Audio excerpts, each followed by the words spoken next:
Hey everyone, welcome back to the channel and this countdown of the top 100 albums of the 21st century. I've, of course, joined again today with Mr. Johnny Radio himself, John Stanek the Fourth.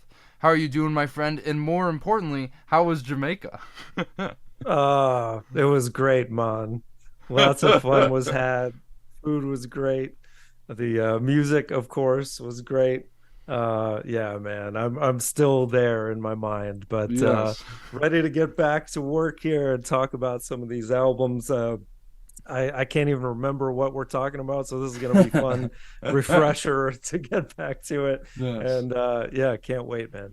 Absolutely. Yeah, we should be back on our regular updated schedule Thursday, but bear with us if anything goes awry. We still got you. We're going to keep bringing you these videos until we get all the way through to the end of the countdown. But we're about to wrap up the bottom half today, so let's get right into it at number 60. I got so fucking romantic, I apologize. Twin Fantasy Face to Face by Car Seat Headrest from 2018. This was yet another band that I had not listened to any of their stuff and came in kind of cold on this one, but ended up liking it. I can't say that I loved it, but overall, it's got that kind of indie lo-fi vibe. Interesting too that they apparently re-recorded this entire album that they had done 7 years prior.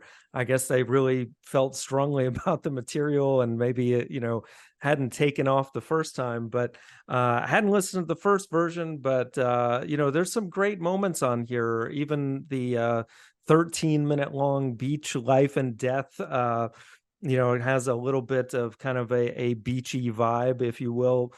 Cute Thing, I think, was a really cool track on here.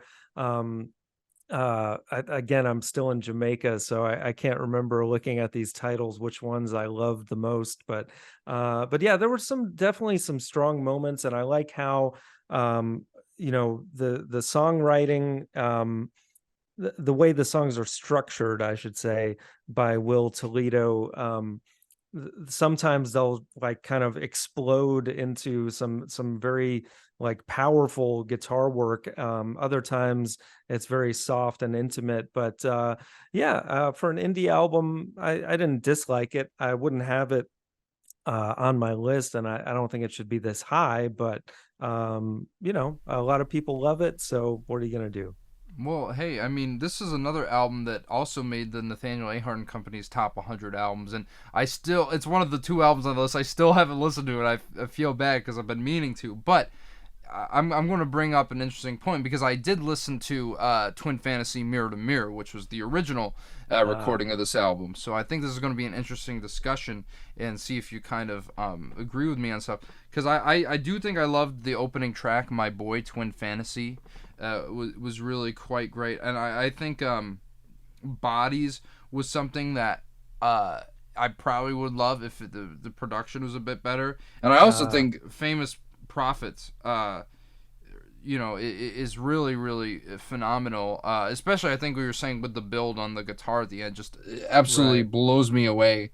Yep. I think the biggest, and this is why I'm really interested, because this first recording, because Will Toledo, I'll say he's a very interesting person, to say the least. You guys know what I'm talking about, But it's like one of those things where he's really, really, he's also very, very talented, because this first recording of it, he did all the instruments, and I know he had more help and better studio equipment the next time around. And I know the first time it was kind of like, well, it had to be lo-fi because that was like he didn't have the resources, and I Right. think it kind of hurts the album, because I know it's like this concept album about this gay relationship he was in, or something like that, and you can kind of get that out of the lyrics that I did hear, but a lot of it was it was kind of drowned in the mix, and Hmm. and that's why I didn't understand really how this album took off, because I'm like, I think you really want to hear what he's saying, because I think there's something there. So I'm just curious, like, how Okay. much better this one sounds, because I think honestly, I think I'm probably going to listen to this like this upcoming week, because I really do want to check it out and Yeah. compare it to the other one. But I don't know. I really think there's a lot of great work, and I think that listening to maybe the re-recorded version, it's a lot fleshed out, or it's a lot more Probably fleshed so, out. because I was able to comprehend most of the vocals on it, and I meant Hmm. to say like his vocals remind me a little bit of like Beck, here and there. Interesting, yeah. And even the music at some points kind of reminded me a little bit of his style, which of course Beck's style is all over the place, Yeah. um, but yeah, in more of like a rockier, lo-fi way on here. But yeah, I think you'll probably enjoy this one more, I would assume, since this is the one that's more highly acclaimed, Yeah. and I imagine he had more resources to do what he set out to do the first time. So Yeah, because I'll tell you, I mean, the first one didn't make the list, so sorry about that. But then again, I don't think you guys care. And this is because I think as it stands, it's okay. But I see something there, and I really want to hear that follow through to fruition. So I'm hoping that this is the case, and I probably will end up liking this album quite a bit more. So yeah, not a bad choice list at all, and yet again, one I'm really excited to get to, considering what I've already heard. So that now is going to take us to number 59.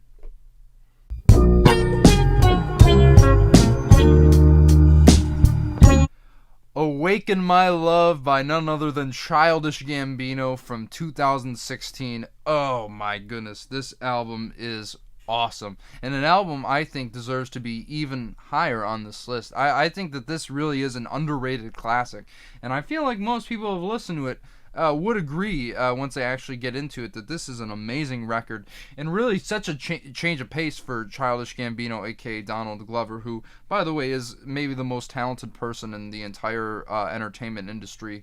That man can write, he can act, he can rap, he can sing. I mean, what else? He can dance. What else can this guy not do? He's a conceptual genius, and I think that shows no further than on what I think is his best record. Because I'll be honest, I think okay, or is it because the internet? Yeah, I think because the internet's very overrated.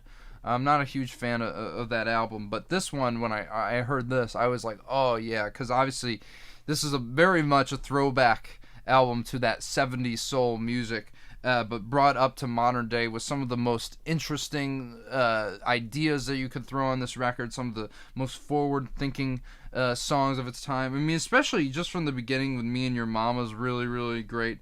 Dude, Boogeyman is such a great social critique. With a gun in your hand, I'm the boogeyman. And just how he's like breaking down how blacks are perceived by the police in certain situations, and how they are almost seen as the boogeyman of sorts. And I've just never heard it put in that way before, and it's really, really great. I love the song Zombies, where he's kind of talking about culture vultures. I still feel like if you want to make music in any such way, go ahead. But I'd certainly understand the idea he's getting at, and it creates a great song with the female backing vocals. It's like, we'll sell it all for profit, or whatever they're saying. It's just awesome. So many great songs in here. Of course, I have to mention, probably, I would go as far to say an all-time classic, Redbone. Which was inescapable at the time it came out. One of the sexiest songs ever put to record, and I think easily his crowning achievement as an artist. just that bass line, man, that's so yeah, good. and just that. I mean, everyone knows that sound. My friend, one of my good friends, Harrison, he said that this is going to be something that dads will be playing at barbecues in years to come. Like, it's going to be one of those songs, man. But really, I think this album really comes together near the end. When you get to the end suite with Baby Boy and The Night Me and Your Mama Met, which is such a beautiful instrumental played by the great Gary Clark Jr., and it really says everything you need to know about the night they met without having to say a single word. Like, you understand what went down. And then, of course, Stand Tall, such a loving tribute to his child and all the adversity that he'll have to go through in his life. It's such a great tribute to blackness, to family, and also it has some really weird stuff too, and like California, which I know is not everybody's favorite track because of the weird ass auto tune he's using, and Yeah, the it's pretty the weird, but the pan flutes. it's endearing though. Still, Yeah, the pan flutes are really, really cool. But just when you want to go to California, I mean, yeah, it's just so funny to me. I can't help but like love it. Maybe in an ironic way, but the production's so amazing on that song. I can't help it, man. It's so funny. But I will say the production sometimes, because I was listening to this on my stereo system over there, and some of it, the vocals are kind of drowned in the mix, and I think that's my biggest problem with it. But not big enough for me not to think that this is one of the best albums we've run into so far. I would even put this above Lemonade, and I was talking highly about that in the last episode. But yeah, man, this album is really such a cohesive, really tight album that's a throwback in a way that feels so fresh and so unique. I love the perspective on this. I love the vocals, which Donald Glover, he's just a crazy vocalist. And an artistic achievement like no other. Really, really glad to see it on the list, though I think it should be a bit higher. well, man, you said it all, man. I mean, there's nothing more I can really add to that other than it's been a while since I've listened to it, but yeah, I definitely see why you would have such high praise. I mean, I don't love it quite that much, but I do really enjoy it. And yeah, Donald Glover, man, what a talented dude. I mean, just the show Atlanta alone, and all the film work that he's done. Even when he shows up in The Martian for a few minutes, I mean, dude's amazing. And yeah, what chops vocally as well. And yeah, even I think George Clinton shows up on this album, which is a cool little tribute there. I mean, you can feel a little bit of that funk influence throughout the album in a really very sexy way throughout the record. So this is a sexy record, that's for sure. Indeed. So yeah, glad it made the list. Absolutely. Yeah, absolutely. But as I said, I'm glad that you guys seem to appreciate it as much as I do in some way. But I still think this should be higher. And we'll see how things pan out in years to come. But not surprised to see it on the list. And once again, really, really glad to see it on the list at all. So yeah, guys, that's going to take us to number 58.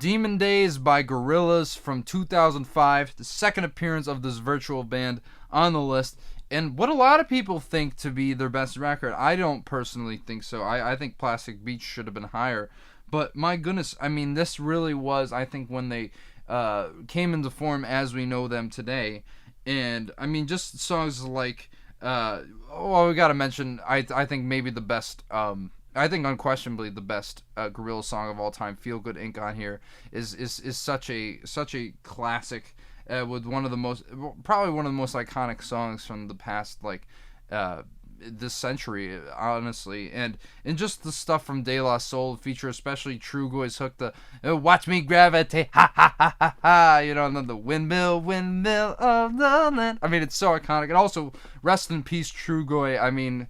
Credible loss that we had earlier this year, but every time De La Soul is on a Gorillaz song, it always pans out to great effect, I think. And look, this isn't my favorite album. I think this album's really solid. Didn't quite make my list, but I tell you, every time I go into a Gorillaz album, the combination of features they have on this album is crazy. I never thought I would hear MF Doom and Dennis Hopper on the same album in my life, and yet here's this, which is just incredible. The November has come, obviously, as a standout. Anything with Doom is going to be a standout on any record, I would have to say. And of course, Fire Coming Out of the Monkey's Head, which is narrated by Dennis Hopper about these mountain-dwelling people. It's so interesting, and it's almost kind of like I want to say it has, from what I remember, it's been a while, it has more of like a African type feel to it. I don't know if I'm correct on that, but I really do remember that being a standout. I can't say too much more about this because it's been a while since I heard. I like the social critique, Kids with Guns. I do like the idea of that track. I don't know. I don't know. I think Plastic Beach is really where this band peaked, and Damon Albarn really put his best foot forward artistically. But this is definitely an album. I'm not upset it made the list. It's certainly a classic in its own right. I understand why a lot of people love it, but I'd probably put it a bit lower on the list. Yeah, I mean, I wasn't that impressed with it. I'm going to be honest with you. Really? I did really like Plastic Beach quite a bit. I agree Yeah. with you that that's the better album. And this one, aside from the couple songs that you mentioned, Feel Good Inc., of course, I knew and I enjoy. But for the most part, I just found it boring, man. Like, I don't know. Musically, it was putting me to sleep. Maybe it was just the wrong time that I listened to it, but I think I may have mentioned this when we talked about Plastic Beach that I'm not the biggest fan of Damon Albarn's vocals, whether it's with them or with Blur or whatever. And maybe that's the thing, like I that he just doesn't draw me in. I Uh, think I feel that more on this album than I do on Plastic Beach. So I yeah, could, but this is a good album. I'm yeah, telling you, that's like it's. okay. I think it's better than okay. I mean, I'm not as big on it either, but like, I don't know. Yeah. I definitely think just from a cultural standpoint and what it did for time, I think it deserves a spot on the I list in will some say way. this though. I have listened to their most recent album, Cracker Island, and I enjoy that more than this one. Wow. So I don't know. Like I have to go through their. I'm going through their stuff in all the wrong order, obviously, but Yeah, a little bit.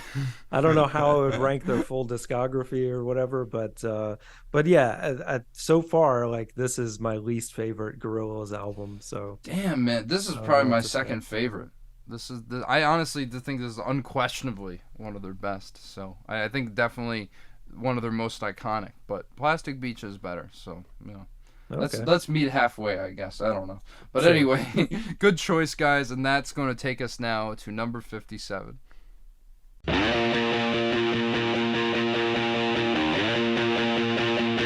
Mean Everything to Nothing by Manchester Orchestra from 2009. I'm so glad this made the list. And I'm going to be honest, this should be higher. I had this higher on my list. Absolutely love this band from Atlanta, Georgia. So maybe a little favoritism there, but I'll tell you what, man. I got introduced to them shortly after their next album, Simple Math, and saw them live on that tour and was just made a fan instantly. Like they put on an incredible live show and they did most of the songs on this album, which man, they really rock out on this record. I mean, 2009 I think was a great year for rock in general, but this is like so intense. Songs like Shake It Out and I've Got Friends and Pride might be my favorite song by them of all time. It's just the way that it just builds slowly and then explodes in multiple ways through the end. Of course, Andy Hull on vocals, who is, I think, an acquired taste, especially if you're new to the band. But trust me, he grows on you, especially on the albums that come after this, where they get even more progressive, I would say, in really cool and unpretentious ways. But man, they even the ballads on here, like I Can Feel a Hot One, are really beautiful with that cello and just really chill stuff. But I love just about everything on this album. I think it's one of their strongest. I actually would say it is their strongest. So great production by Dan Hannon. Of course, the guitar work by Robert McDowell is always great. And Chris Freeman, who was on keys for a short time, it really fills out the sound as well. But yeah, man, for hard rock that is like, I don't know if you would say it's reminiscent of some of the stuff that came before in the 90s.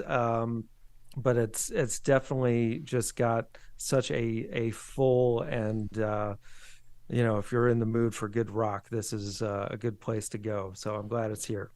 Well, here's the thing. So when this album started out, I got in the only one I heard because I'll be honest, I think their first album is like really one of the most bland, pretentious indie rock albums I've ever heard.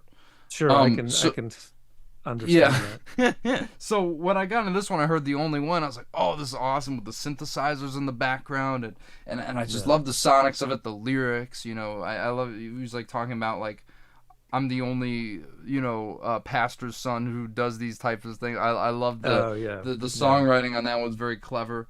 I also really liked In My Teeth as well, which I thought was really abstract, really kind of cryptic in some way. I thought it was a really cool song. But to be honest, I mean it's well produced. It sounds good, but I think it's okay.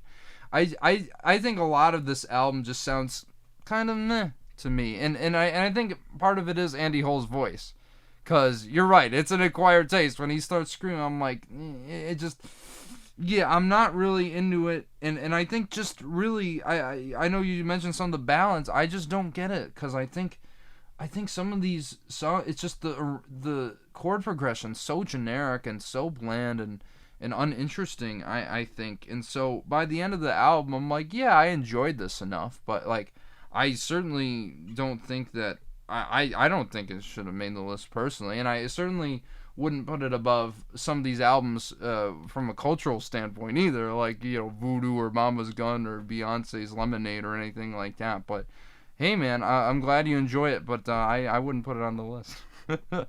Man, I'm so disappointed, but what are you gonna do, man? I mean, you can't argue that there's not some like really intense moments, though, right? Yeah, Because for sure. yeah, I can, but I just think musically, like, I think that's why I like it. Because the songs that kind of like, yeah, they get so repetitive in regards to like chord structure, but by the okay, end they really explode.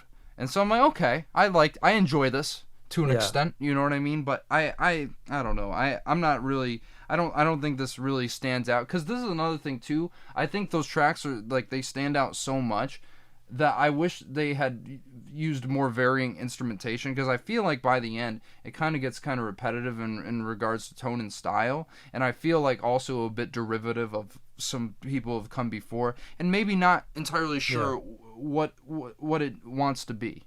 I could I see that. I thought you were gonna say something along those lines, but I was hoping maybe there would be some kind of entry point that sucked you in. But as usual, like when either one of us doesn't quite get into a band, it's usually the vocals that are like the key element. So kind of but like what I was just saying about Gorillas. yeah, I think but I think it really to me like it's really the chord progression that kind of for a lot of these songs I just think kind of handicaps it a little. So I don't know. Yeah.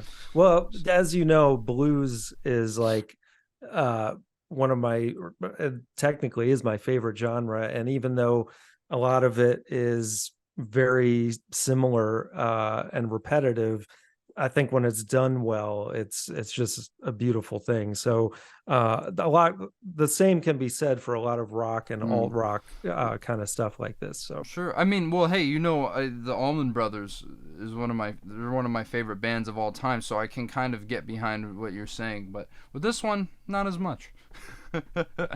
fair enough. But yeah, I mean, hey, for you Manchester Orchestra fans, good job. It's on the list. But I don't really have anything else to say about it. So yeah, guys, that is going to take us now to number 56. Like we always do with this time, I go for mine, I get to shine. Graduation by Kanye West from 2007. This is now the second Kanye album that we're talking about on the list so far. So now we've had two Gorillas, two Kanyes. But yeah, this is definitely up there, I would say, as a top five Kanye album, which is I would say saying something. I mean, this has some really strong stuff. This is really him going like full commercial sampling the likes of Daft Punk with Stronger, which is a really cool song that everybody knows. He even samples Elton John on here on the opening track, Good Morning. You've got one of my favorites, Can't Tell Me Nothing, which has that, la, la, la, wait till I get my money, right? Which everyone knows from The Hangover, of course. It's, I wouldn't say cohesively it's his best, but it's got a lot of highs on here. Flashing Lights was another cool single. You've got Good Life featuring T-Pain. So many features, of course. Even Chris Martin from Coldplay ends up on the album on Homecoming. So yeah, this was Kanye like rising that peak of fame, and all along the way making some great music, man. And the production is pretty stellar on here. And, just solidifying that he was one of the best producers in the game as well. So, yeah, I can't argue this being on the list. Yeah, I probably had this a bit lower. This almost made my list, but I guess it just got edged off. But this is a really good record. I also want to mention, when it comes to samples, he also sampled Steely Dan on Champion, which I think is one of the standouts on here. And he actually wrote a letter to Donald Fagen and Walter Becker, like asking to use the sample. So that was kind of cool. But yeah, I think this really was at his commercial peak, obviously. Coming off of College Dropout and Late Registration, this was the conclusion to the graduation trilogy, you could say. And yeah, I mean, this is a really good album, especially Good Life with that hook, throw your hands up in the sky. I remember like how huge that song was when it came out. I didn't even know it was Kanye until I heard this album, because I didn't really pay attention to it back then. But I've never loved Stronger as much as everyone else. I think maybe it's because Harder, Better, Faster, Stronger, I think, is way better in every single way. So I always just, kind of gravitate towards that. Good Morning's cool, though, and it's caused some good memes, like when that guy's, like, outside of his house at, like, 3 a.m. in the morning, and he's like, hey, Kanye, and he just, instead of putting what he actually says, good morning. I just love that meme. But, this album also has Drunken Hot Girls, which is one of Kanye's worst songs. I think it's safe to say. It doesn't really hold up too well. But this still, like, I think this is what you could start to see him buying into his ego at this point. This was the first album where I really felt like Kanye wasn't really grounded. And this came out right before Donda had passed as well. But this was when he was really becoming huge and kind of buying into his own mythos. And you start to feel that a little bit, but it's still very relatable in a lot of ways. Like the song Big Brother, his tribute to Jay-Z, which I think is one of the biggest, highlights on here. And Everything I Am as well, I think is really one of his most personal and touching songs. I love that everything I'm not made me everything I am, and I think that sums up early Kanye in a nutshell. So yeah, I mean, while I didn't have this on my list, I'm not surprised it's here. It made the Nathaniel Ahart and Company's top 100 list as well. I don't think it's like one of the best albums ever, but I think it's a really good one. I'd probably put it a bit lower on the list, but yeah, I can't really argue it being here at all. So yeah, I mean, that's a good choice, obviously. Nice to see more of Mr. West on this list, especially the early stuff. And yeah, that'll take us to number 55.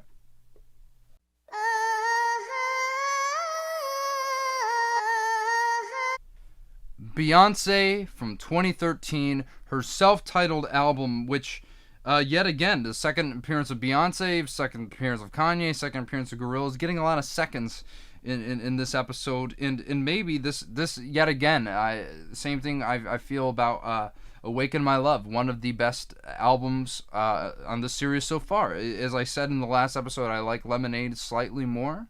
But I can see anyone saying this is Beyonce's best album, and I think really the turning point, because if you say early Beyonce's overrated, I get it. Trust me. For me, back in the day, it's really about the singles that stand out. She wasn't really going for anything interesting artistically. And this was really the turning point where everything just, where she started to change culture overnight. I really think it was with this album. She was a surprise drop. No one expected it, and no one expected it to be this good, I don't think. But this is where she really starts experimenting in so many ways that just blow my mind. And this is really where she starts implementing some very interesting trap elements, especially on Drunken Love, which I think is one of the biggest highlights on this record. I think probably the most well-known song at the very least. And it's a almost 5.5 minute epic, but it's very, very interesting from a sonic standpoint. Lyrically as well, it's just a banger, and of course featuring her husband Jay-Z. I mean, no one else could have, featured on that song. But she really gets into a lot of empowering ideas. This is what I'm saying about the shift. Yeah, she talked about female empowerment on some of her, later. Or her earlier, I was like, the song like "Girl," who runs the world, that sort of thing. But I think here's you get the most interesting stuff. Especially, this is really Beyonce going full Prince on this thing, especially with songs like "Blow," which is so interesting from a sonic standpoint. I think absolutely blows my mind. But some of the most cleverest double entendres about sex, this side of Prince. Honestly, I think it's a brilliant track. No Angel really is a very great self-critique, which you didn't really get to see Beyonce be introspective before this, and so it's nice to see that. Stuff like the second half of Partition is great.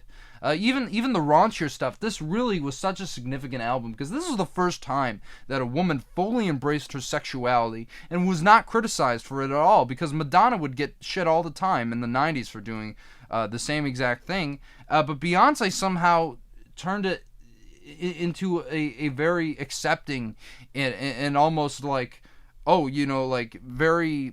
What's the word I'm trying to say? I'm a little lost for words, but I think you understand my point. But to me, Rocket, which is essentially her version of D'Angelo's untitled "How Does It Feel," which was his version of "Adore," I think is the standout on here from a sonic standpoint. It really is a great track, one of my favorite Beyonce songs of all time. Yet again, the lyrics is so sublime. Even though they are so sexual, it's so deep and just beautiful song in general. And of course, even songs like "Mine" with Drake is great, which has more African percussive beats underneath it. "Superpower" with Frank Ocean, not my favorite song in here, but one I still really love. And really, really great stuff all across the board. Yet again, there's some songs that I think are a bit weaker, like "Flawless." I'm not really a huge fan of. I think that song's a bit more generic and not my favorite, but even that has elements that I could appreciate. So once again, I feel almost the same way about this album as I do with Lemonade, except it's less conceptual. But I think really a turning point for Beyonce's career and woman in music in general. And I think this is a really interesting point, John. I wonder what you think about this, because I don't think a lot of people have connected the dots to this, so I wanted to bring it up. But I think you guys all know how big of a fan I am of Mr. Harry Belafonte, God rest his soul. And they asked him around 2012. They said, "How do you feel about power Hollywood power black couples? Something along those lines." And he says that he's really disappointed with Jay-Z and Beyonce. And he said that Bruce Springsteen was more of a black man than Jay-Z or something to that extent, which I don't necessarily. I don't think he said that, but he said, no, he probably did say that. But regardless, and obviously Jay-Z was understandably hurt from it, and they made their differences, they talked it out or whatever, but I wonder, this is a very interesting point because this is 2012 before this album was recorded. I wonder if Harry Belafonte is the reason that Beyonce started making more music in this vein that spoke to a lot more people and it was less about the commercial appeal more as it was about the artistic integrity. I don't know, what do you think? It's very possible. I mean, sometimes, and this goes with any form of art where, somebody just kind of lights a fire under you that, like, if you, a lot of people say, you listen to the critics more so than those that are giving you praise. And I think that's true. Yeah. So, especially someone as legendary as Mr. Belafonte. I mean, yeah, I would imagine. So, yeah, maybe that's the case. And, pretty much everything that you said, I agree with. I mean, I think that this is Beyonce's best album. Actually, I do like it better than Lemonade. That's fair. So I was kind of pleased that saw this higher on the list. I do think it's a little long at over an hour, Yeah. Yeah. but it never really gets boring, and I think that's what's most impressive about it. And you know, it's kind of all over the place in ways musically that her stuff before that wasn't. So obviously, yeah, she was trying to prove something to someone, and you know, even the last song, "Blue," for their daughter, Blue Ivy, Beautiful, a beautiful track. great track. But yeah, you kind of hit everything, and I think yeah, you know, I'm not like the hugest Beyonce fan, but this, I can see why people hold her in such high regard after listening to this album. So Yeah, because this single handedly made me love Beyonce because I was not as big of a Beyonce fan before this, and really I will say I think it's kind of bullshit that Beyonce isn't even the top 50, which is crazy to me considering how significant of an artist she is for this yeah, century. One could even argue one of the most influential, I think, undisputedly, artist of this century. So I don't know, really yeah. confused to And see it. I do have to say, "Drunken Love" too is such a great song, and I'm not a fan of trap music like at all, really. Yeah. So the fact that a track like that can get me excited shows you know, she does have pretty good influence. So And I hope that we can thank Mr. Belafonte for that because if you're going to listen to any artist, it might as well be him. But really, I mean, what it led to, if that's the case, let us know in the comments what you think about that. But I think it really led to one of the most culturally defining albums of the 2010s, if you ask me, and an album I think should be a lot higher on this list, at least in the top 50. Come on, guys, I'll take it.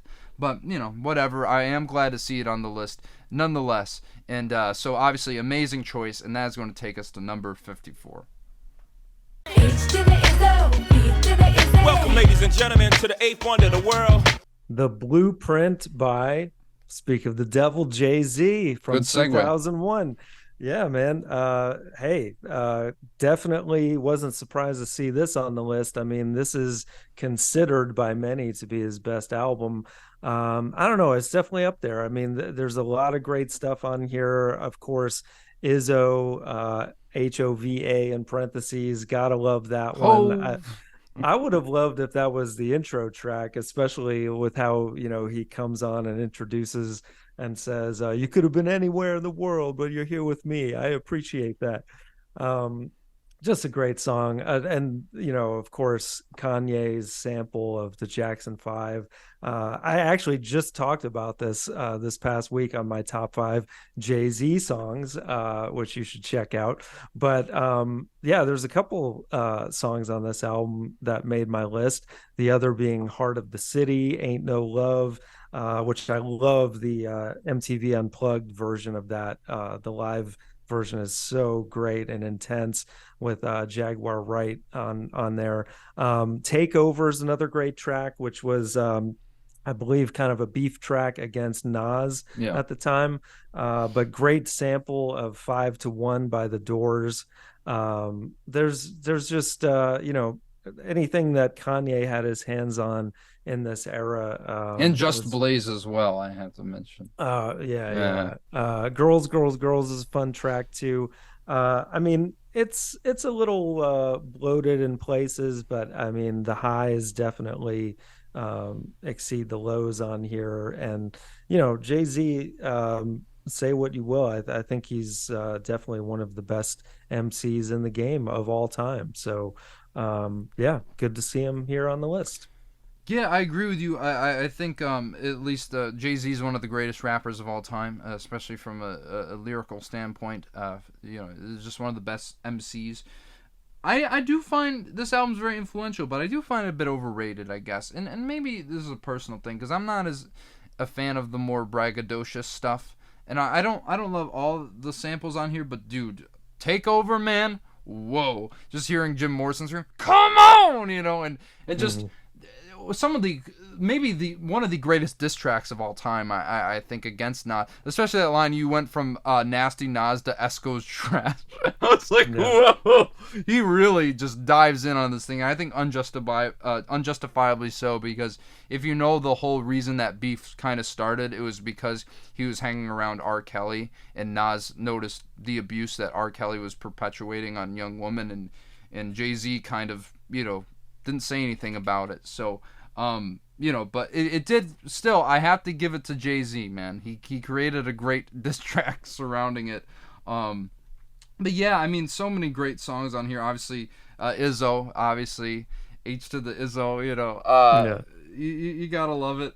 I really love songs like Song Cry, where he gets a little, self-reflexive, if you haven't seen from all the things I've said about every other album in this. It makes sense that that's one of my favorites. I also love Renegade with Eminem. I think is really great, and one of the standout verses from M on that track.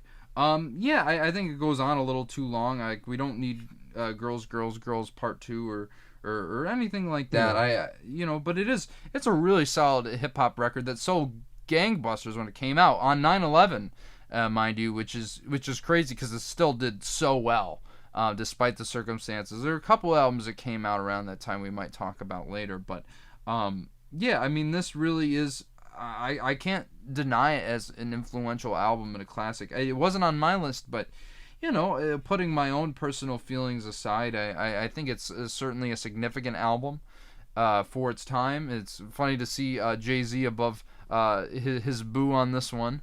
But hey, I mean, first appearance of Jay-Z here, I'm not surprised at all, and it's still a really solid album nonetheless. So that's also funny too that we're talking about both of them in this episode. Just coming back from my Jamaica trip, I happened to run into a couple that they both looked a lot like Jay-Z and Beyonce. I know it wasn't them for sure, but apparently they have both performed in Jamaica, in the area that I stayed in back in the day, because they had their names on a wall somewhere. So yeah, it was like they're inescapable for me this week. So but yeah, it's pretty cool, man. Good timing all around, I gotta say. Great segues all around, and great music in general. So yeah, guys, a really good choice there, and that is going to take us to number 53.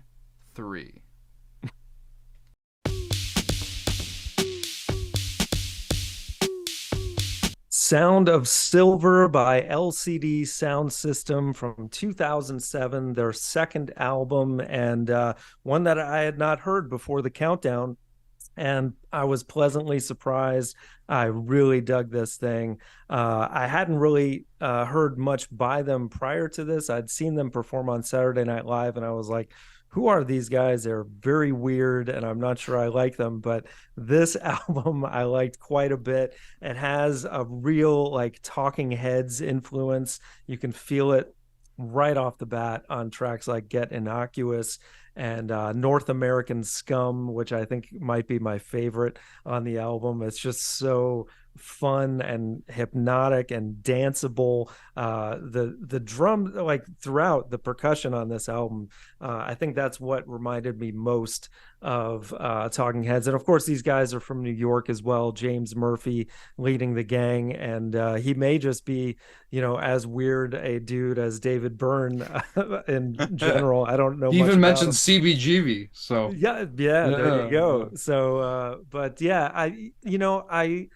know All My Friends is by many considered like the best song on here, and it does take a different turn as more of a like piano led kind of earnest song that I didn't enjoy as much. Honestly, I was hoping to get more of that just kind of propulsive, just hypnotic weird stuff throughout, but it does switch things up and keep it interesting. Overall, I'm really glad this made the list. After I listened to it, I'm ready already to go back and hear it again. And I'm really glad it made it, and I can say I'm probably a fan now. So great pick. Yeah, me too. I mean, once again, I said this about food in the last episode. This is why I enjoy doing this, because stuff like this, I haven't heard it before, and I love this album. I think this is an awesome choice on the list. Would I have it a bit lower? Yeah, maybe I would have, but it's still, I'm not going to complain about it being at this spot.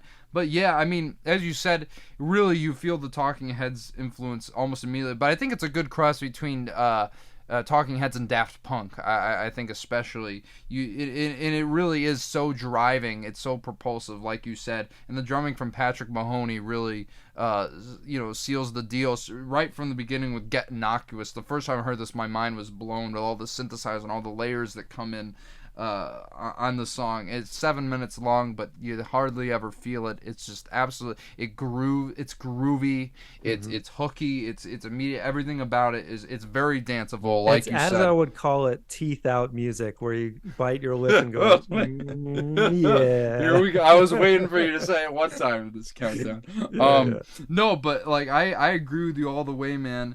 Time to Get Away is another one that just keeps the momentum going. North America, and I will say, James Murphy is a vocalist. You could, say he's a bit of acquired taste as well. Because the first time I heard North American Scum, I really liked it, but I wasn't huge on the vocals. It's grown on me a little bit. Still not my favorite, but like I love the idea he's getting off and just that North American Scum. It's just so much fun, and just the way he'll like move his or like the stuff he'll do. It is very David Byrne-esque.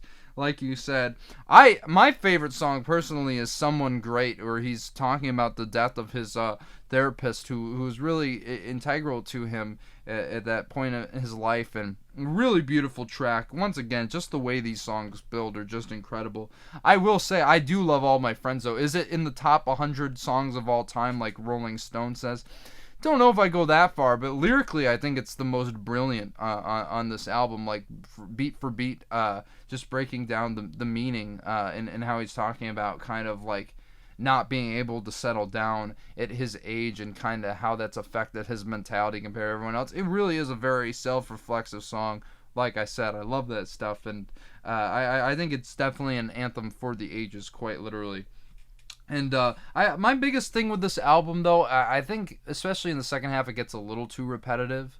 Especially like the title track, it's like the same, like a teenager, like that whole thing. That's like all he says in that song. Us and Them is a little too long, but I really like how it starts out. I don't know. I think he really brings it back around with New York, I Love You, But You're Bringing Me Down, which is really... That's a good one. Like, yeah, it's like you said, the piano ballads. I think he really lays it all out, how he has this sort of love-hate relationship with New York. And really the critiques he makes are really quite apt and valid. Great way to end this album, which is just so... it's just so irresistible. I think that's the best word to put it. It isn't the most consistent album from top to bottom. Like I said, it goes a little long in some spots, and some of the songs start to sound the same. But my goodness, when this album really hits, it's just absolutely incredible. And really glad. I can't wait to listen to more of their stuff. I wasn't sure if I should listen to their first album before this, because it said it was like 46 minutes, and then they said the second half was like an hour and 40, which I didn't have time to do. But then everything else said that's like the definitive album, the 140. So let me know in the comments which one I should listen to. I'm kind of thinking maybe the 140 or the hour 40 is the way to go. But let me know, because I was a bit confused about it. But still, really awesome choice, and I'm really glad to see this one make the list and really get something out of a new discovery this week for me. So really great choice. Oh, it might be no. I was gonna say it might be my favorite of this episode, but no, that's Manchester. So, which was not mine, unfortunately. So this is like the one for me that I first listened to this week that really grabbed me, and I think anybody who listens to this, it will grab them as well. So, once again, great choice, guys, and that's going to take us to number 52. How does a bastard? Hamilton, an American musical, of course the original Broadway recording by Lin-Manuel Miranda and company. For those of you who don't remember from my top 10 albums of the 2010s, This is one of my 10 out of 10 albums. Probably the worst one, let's be honest, because I only give it a 10 out of 10 because I love all 54 tracks on this album. But you really could nitpick this. I'll be straight up with you right off the bat. This is my favorite album on this entire countdown, though. So if that tells you anything, this is one of my favorites of all time. I think this is a masterpiece. I think it's one of the most important works in American music. I really do, especially when it hit the scene. I heard all about it. I was like, oh, we got to see Hamilton this, Hamilton that. I'm like, is it that good? And then I watched it when it hit Disney Plus, and I said, yes, it is that good. And then I listened to the soundtrack, which ended up being one of my favorite pieces of music in general. And I think the musical motifs that Lin-Manuel Miranda crafts on this album really puts Pete Townsend to shame with Tommy. I mean, it's crazy how he's able to weave these character motifs in so seamlessly through a story that you never lose track of. That's the thing that's most impressive about this, because this is the longest album on this list at 2.5 hours. And yeah, I mean, it makes sense. It's a Broadway show. They only cut out one number, which I'm not even going to knock it for, because it doesn't really detract from the story, I think. But my goodness, right from the opening of Alexander Hamilton, you really know you're getting into some really phenomenal, powerful storytelling through musical theater here. And I get it. You know, some people say there's cringy moments. I could understand that. For me, it doesn't bother me, really. So, like, I think that's why I kind of get past it. I wonder what it would be like if I listen to this again. But my goodness, so many great songs. My Shot is one of the absolute highlights here. And say what you will about Lin-Manuel Miranda as a rapper and a vocalist, but he is rapping his ass off on that song. I mean, I gotta give it to him. Of course, I'm past patiently waiting. I'm passively, it's really, really impressive stuff. Of course, the Schuyler sisters. You'll Be Back with Jonathan Groff and his spittle. Of course, for anybody who's seen the show, absolutely incredible. Kind of like a ode to the Monkees in a way, but a very, very sardonic and hysterically dark twist on it. Helpless, I think, is one of the most powerful songs. Satisfied, of course. Just the way they reveal character through these songs are amazing, especially the closing half of this, especially when you get to songs like Burn, It's Quiet Uptown, and of course the closer, which is my personal favorite song of this entire show, Who Lives, Who Dies, Who Tells Your Story, which always brings a tear to my eye whenever I listen to this. I really think Lin-Manuel's reclamation of American history and how things went down, how he kind of rewrote it so minorities would have this kind of reclamation of their own history, I think is quite brilliant. But really, from top to bottom, the history's there, the references are there. It really is one of the tightest pieces of music, just in general, conceptually speaking, and otherwise. It's one of the best musicals of all time, I think, without question. One of the most unique for sure. And I think it should be at least in the top 50, all personal feelings aside. But hey, I'm not going to complain about it being at number 52 on this list. And obviously, being my favorite album in this countdown, I'm really glad to see it make it. Well, I got to tell you, it's kind of a miracle that I enjoyed this, because for those that know me well, you know that I'm not crazy about musicals in general. I'm also not crazy about historical period piece dramas. But so much different than that, yeah. Yeah. But the combination and what he did musically with it, and of course, Lin-Manuel Miranda is pretty much a musical genius. But he is, yeah. Like there's, I think you hit all the highlights of it. But yeah, what he did here is obviously revolutionary in the musical category, and he continues to do other great things in the Heights and whatnot. But yeah, man, even though I don't love it nearly as much as you do, I definitely understand why it gets all the recognition. And I've yet to actually watch the movie. I've only listened to the music.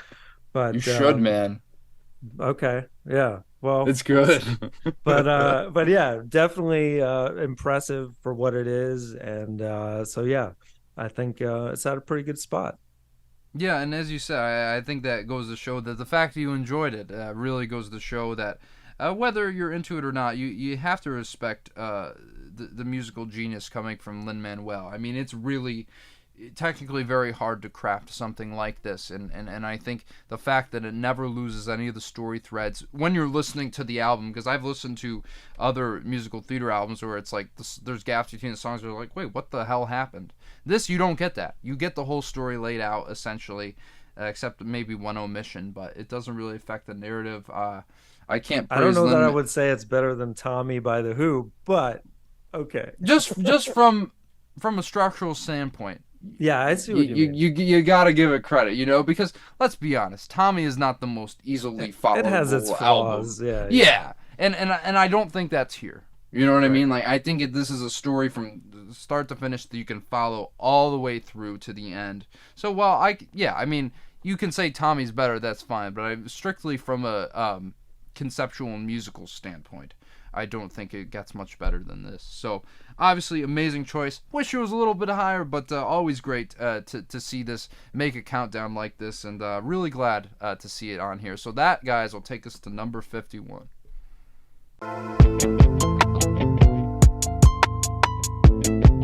Where's The Eminem Show from 2002, obviously coming from Eminem. Glad to see Eminem finally make the list. And honestly, I would go as far to say that this is his best album. I know a lot of people go with Marshall Mathers, but to me, this was where he really, once again, I'm going to say, this was the most personal album and his most experimental, you could say. He really branches out musically on this thing in ways I didn't expect, and I'll get into that in a little bit. But really, I think some of his most powerful tracks lyrically, right from the beat opener, White America, where he's basically breaking down, really the politics of America and coming from a position of being a white rapper. He never really talked about anything like that in his career. So this was really a big surprise and a great social critique at that. Obviously, Cleaning Out My Closet is one of the most... I mean, he really just puts it all out there, and of course everything that went down at his mom. Some of the most brutal lines I've ever heard against anyone, and he does feel bad about going this far. I think they've kind of made up since the fact, but geez, you can really tell he did not have a good relationship with her, and he puts it on full blast on this song. So many unique tracks, like Square Dance is really cool. I love the skit before Soldiers, so funny. Yeah. Like, the skits on this album I think really stand out a lot more than they did before. Of course, Soldier has one of the greatest beats I've ever heard on any Eminem song or hip hop song in general. It's just incredible. It really does feel like a march in a lot of ways. Don't get me started on Drips. I don't want to talk about that song at the very least. that bust a fat ass nut? I love how he interpolates Dream On and Sing for the Moment, really, yet again, like him reaching out to his fans and kind of, getting in touch with his fan base and what he means to so many kids looking, at the poster of him in their rooms. I mean, it's beautiful, I think. And Haley's song, once again, he sings on this, and it's not that bad, honestly. I really, I've heard a lot worse from other artists, but really just professing his love for his daughter. It's so beautiful, and you still see how good they are with each other today. It's really great to see that relationship last all these years. Of course, you gotta mention Till I Collapse, featuring the late Nate Dogg. I think is a huge standout in really such a triumphant track in Eminem's discography. I mean, I really think from top to bottom, this is his most, as I said, personal and also experimental record.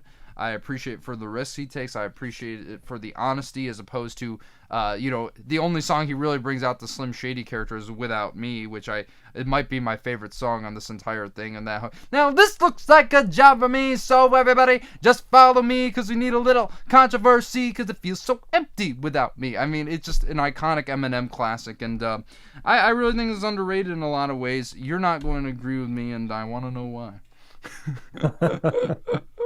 Well, if I didn't make it clear enough in our 90s countdown, I'm not an Eminem fan, and I hadn't heard this whole album yet, and it's first of all, it's way too long, but that's it is a little long, because I would probably give it a higher score if it wasn't as long, because near the end it gets a little It gets, yeah, it could, he Yeah, could have and shut it a few I songs mean, short. you already know, like, my biggest gripe with him is just like his voice is just so annoying to me, and like I just can't deal with it, man. And the fact that he did bring back the Slim Shady character, I was like, oh, please, God, no. Mm. But at least I can say that production wise and overall, like the sound on this album, I enjoy better Definitely than his best that first produced. album.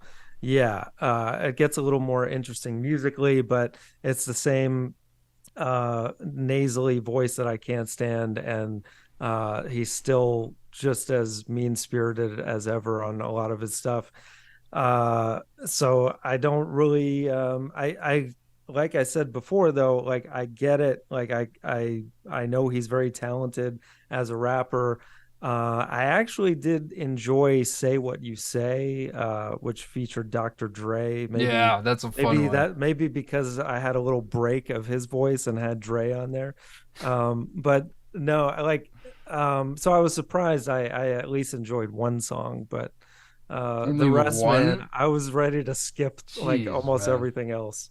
Oh, So come on. It's not this that is my bad. least favorite on this episode. Not my least favorite on the countdown. True. But yeah, it's wouldn't be on my list, man. I would still put it above Manchester Orchestra, though. Just saying. And I think most people would too, because it's higher. So there you go. Jesus Christ, man. Well, anyway, guys, that's it for this episode. I will say, What a bummer of an ending. no, I honestly, I think this episode's a lot better than the last one. I'll be honest with you, and some interesting stuff here. As always. It's a very varied list. So you can't say that is it's true. not, so We got musical theater and a lot of other things. So we'll put it that way. But yeah, obviously, love to hear your thoughts on the choices this week, and some of our thoughts on some of the things we've said. What do you agree? What do you disagree with? And of course, smash the like button, subscribe to the channel. More content is going to be coming very soon.